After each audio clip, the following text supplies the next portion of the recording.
Start your day with purpose. Let your soul awake. On the daily ride, find strength for every step you take. A journey with Jesus, discovering your true name. His love lights your path, no day is ever the same. The daily ride, let your heart be free. Devotion every day for you and me. Understanding grows, faith comes alive, step by step with Jesus.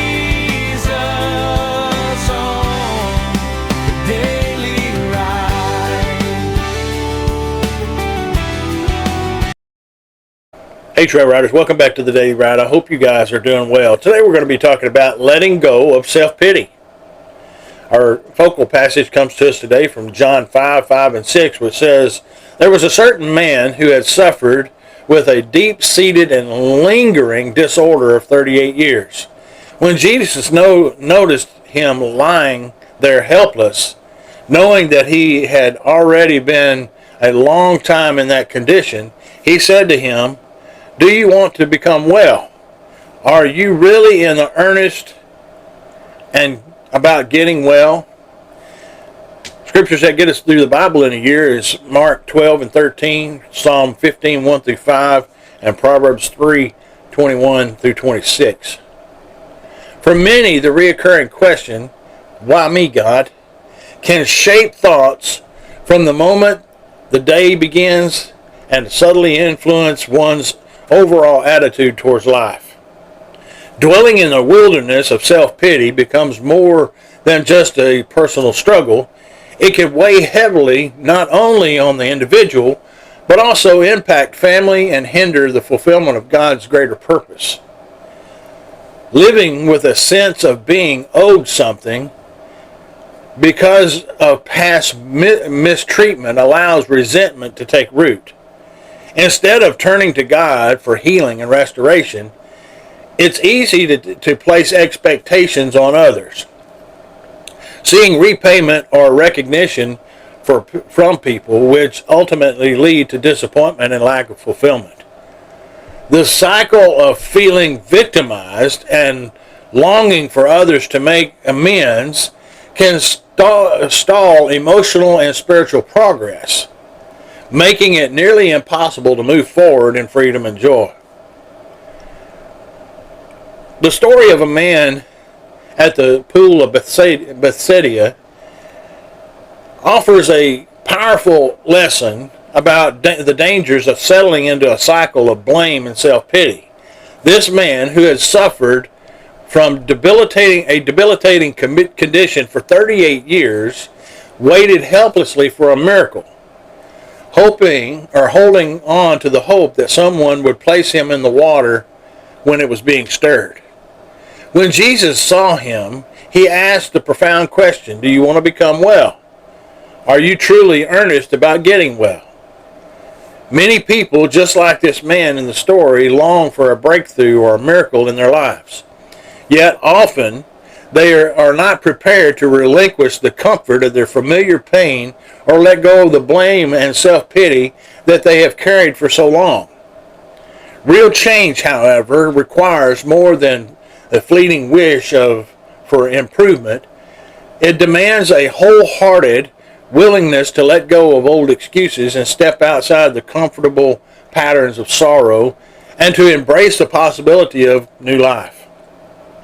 Healing begins when one decides that living in resignation is no longer an option, but instead chooses to move forward toward hope, even if it feels risky or unfamiliar. God's desire is not for anyone to remain trapped in the ashes of the past pain, disappointments, or bitterness, but to receive the beauty and fullness he offers in exchange. This transformation, however, is not automatic. It requires a willingness to release the things that keep one bound, self-pity, lingering blame, or hardened attitudes. The invitation is open to everyone. This very day can mark a turning point and beginning of a new chapter for anyone ready to leave the past behind and wholeheartedly follow Jesus.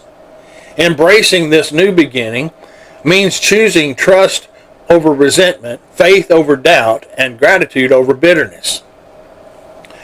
By letting go of the ashes, space is made for God to renew hearts, heal wounds, and lead into a life of purpose, joy, and freedom that he intends for all who are willing to move forward with him.